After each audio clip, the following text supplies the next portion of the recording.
이제 진단은 아까 말했듯이 제일 중요한 게 생리와의 연관성을 따지는 것이 매우 중요한데 요거는 주기성이 1번이에요. 생리 어느 시기, 생리 딱 할 때 안 해도 한 달에 한 번 일정한 주기에 아프냐가 중요해요. 그래서 이제 저희들 나름대로는 자꾸만 물어봐요. 그게 언제냐. 그 다음에 기간도 중요하고 부위, 어디가 아프냐, 강도에 따라서 생리통 진단과 치료가 되기 때문에 어떻게 왔어요? 배가 아파서 왔어요? 생리통 때문에 왔어요? 어떻게 아파요? 그러면 좀 아파요. 이래요. 좀 아파요. 좀이라는 강도가 사람마다 다 틀려요.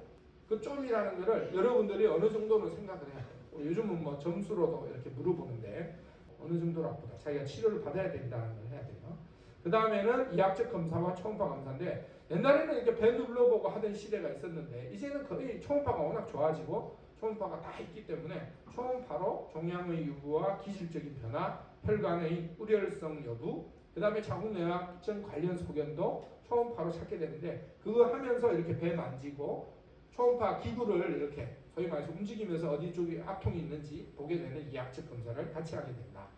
그 다음에는 전산화 단층 촬영술과 자기공명 MRI와 CT가 사실은 요즘은 많이 응용이 되고 있어요. 그래서 자궁내막증 치료는 옛날에 복강경 수술, 진단적 복강경 하기 전에는 진단을 안 해줬어요.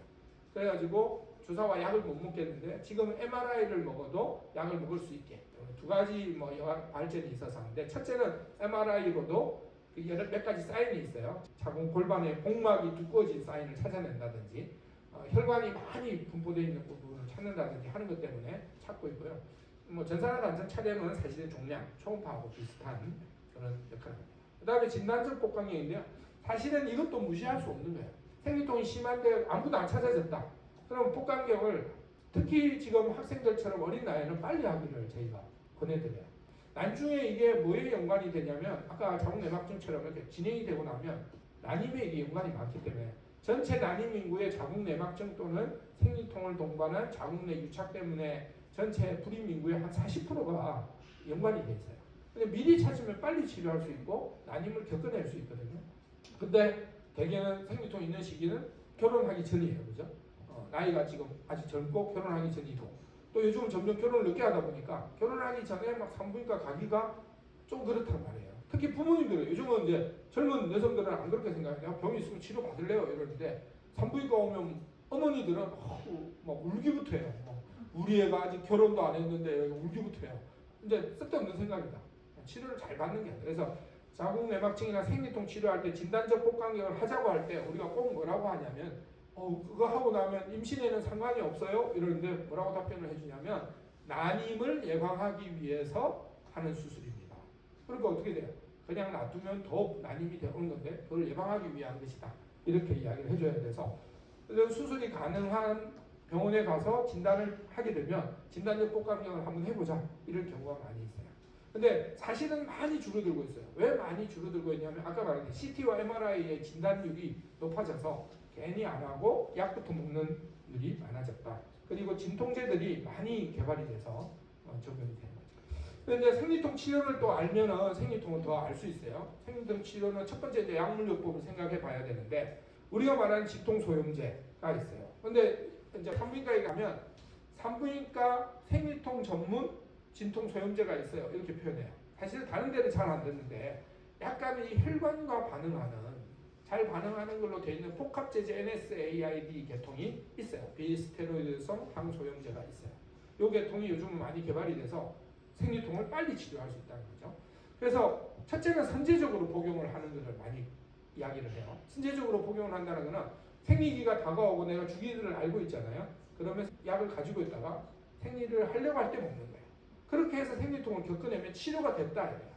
그래서 생리통 치료 제일 빨리 된 사람은 어떤 사람이냐면 진통제를 저희가 처방해주고 그 진통제를 미리 잘 먹어서 어느 날 까먹었어요. 생리통이 올 것 같은데 내가 생리통이 지긋지긋했는데 이제 까먹은 거예요. 잘 먹어서 까먹었는데 안 아파요. 그래서 생리통이 치료된 거예요. 이거는 단순히 심리적인 요인이야. 절대 아니에요. 이거는 이 NSAID가 작용을 해서 우리 몸에서 나오는 통증 물질을 조절을 하기 시작하는 몸이 된 거예요. 습관적으로. 그래서 생리통이 치유가 된 거예요. 그래서 선제적으로 복용하고 잘 했을 때. 근데 아까 말했듯이 진통제가 너무 많잖아요. 그죠? 이 NSAID 계통의 생리통이 잘 듣는 약들이 대개는 잘 듣는데 아닌 계통의 약들도 잘 들어요. 요즘 각광받고 있는 약이 EGN이에요, 사실은. EGN은 한동안 많이 도태됐었거든요.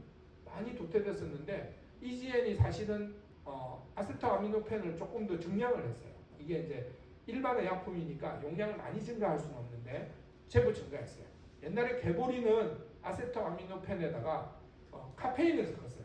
카페인을 섞어서 흡수율을 높인 거죠. 그게 잘 듣는 사람이 있어요. 또 EGN처럼 아세토아미노펜의 저용량이 아니라 중등도 용량이 잘 듣는 사람이 생긴 거예요. 우리가 아까 말한 생리통 전문 약들도 이 아세토아미노펜과 다른 약들을 이렇게 섞어서 나름대로 오래가게 하거나 이런 속효성을 만들어서 생리통약을 개발했기 때문에 자기에 맞는 약제를 고르는 게 좋아요. 근데 이러는 분이 있어요. 생리통 때문에 병원 가서 약을 받았어요. 처음에는 좀 좋다가 안 듣는다고 생각을 해요. 그럼 그 병원을 가야 돼요. 근데 다른 병원을 가요. 저기서 또 그 약을 시작하는 거예요. 1번 약을. 제일 많이 듣는 약 1번 약을 시작해요. 이 사람 또 듣다가 또 안 들어요. 에이씨 하고 또 딴 병원 가요. 그러면 의사 입장에서는 처음 오는 환자이기 때문에 1번부터 해요. 물론 이야기 듣고 그 약은 안 들었군요. 그 다음 약 할 수도 있는데 그에 대한 확신은 사실은 아무래도 듣는 이야기는 약하거든요. 우리가 의사 생활하면서 환자 이야기 100% 믿으면 안 돼요. 환자 표현하는 방식이 문화적으로도 틀리고 개인 성격상 다 틀리기 때문에 아까 말했죠. 아파 죽겠는데 할머니들은 와서 뭐라고 해요? 어떻게 오셨어요? 배가 좀 아파서 왔어요. 괜찮으세요? 많이 아픈 것 같은데 괜찮으세요? 에이 괜찮아 이런단 말이에요. 괜찮다가 입에 붙은 사람들이 있단 말이에요. 그죠? 다들 성심껏 표현하지만 이게 객관적으로 듣는 데는 장애가 있기 때문에 아까 말했듯이 그래서 약제 선택을 위해서는 쭉 보면서 하나하나 이렇게 해가면서 하기 때문에 어떤 사람은 한 7, 8개월 걸려서 겨우 약을 찾아내는 사람도 있다. 그 다음에 이제 대표적인 마약성 진통제예요. 이게 한 15년 전, 20년 전에는 생리통계에 마약성 진통제가 한꺼번에 많이 들어온 적이 있어요. 근데 이제는 많이 없어졌어요. 이제는 대개는 안 쓰게 되는 그런 거다. 선택에 매우 신중해야 되고 그거의 대척점에 뭐가 있냐면 마약성 진통제를 써야 될 만큼 통증이 강한 사람은 복강경 수술을 하는 게 훨씬 효과가 좋고 근본적으로 치료도 되고 예후도 좋고 빨리 납니다. 그래서 그 다음에 이제 피임약이죠. 피임약은 아까 말했듯이 생리를 만드는 과정이 있잖아요. 그 수많은 과정에서 생리통이 생기기 때문에 이거를 보편화시키고 캄다운을 시키는 역할을 피임약이에요. 피임약은 기전이 뭐냐면 대표적인 게 배란을 억제하는 거예요. 생리가 돌아가기는 하지만 피가 돌아가기는 하지만 배란을 억제하고 그 다음 단계로 자궁 내막이 많이 부푸는 걸 억제해요. 그래서 임신이 안 되게 하기 위해서 그 두 가지 작용을 만들어 놓은 여성 호르몬, 우리가 생리를 하는 세 가지 여성 호르몬을 잘 섞어서 생리는 하게 하되 난소의 기능을 살짝 줄여서 배란을 하거나 자궁 내막이 부풀어졌다가 떨어지는 현상을 억제함으로 인해서 임신을 막아주는 거거든요. 그래서 생리통을 막아주는 기전이 사실은 다 포함이 되어 있어요. 생리통 약을 먹는데 여기서 좀 중요한 거는 뭐냐면 치료율이 높다는 것도 알아야 되고 또 하나 알아야 되는 거는 뭐냐면 생리통 약을 하루에 하나씩 28일을 먹어요. 야지라는 약은. 근데 제가 꼭 설명을 해줘요. 28알을 먹지만 감기 걸렸을 때 아침밥 먹고 먹은 약 한 번 먹은 거하고 똑같다. 이렇게 표현을 해요.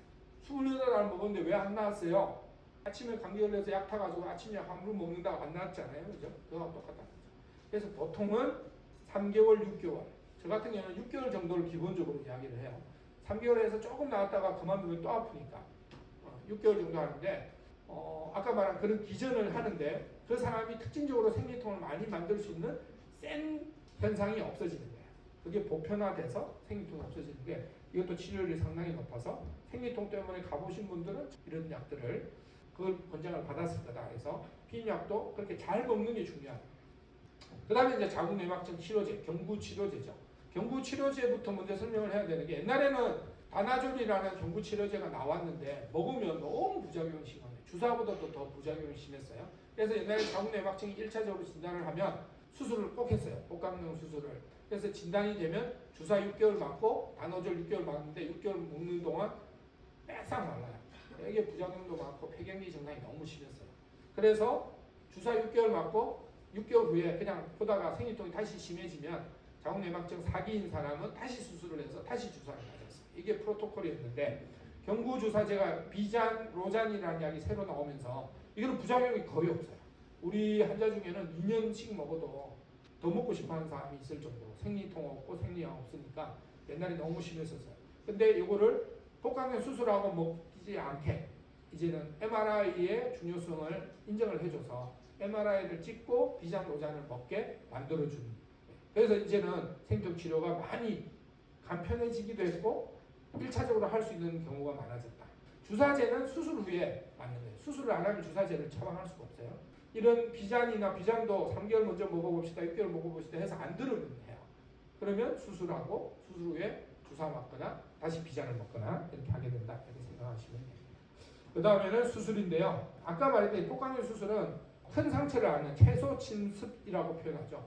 많은 상처를 안 주기 때문에 통증이 적어요. 통증이 적기 때문에 복강경 수술이 이제는 많이 권장해도 돼요.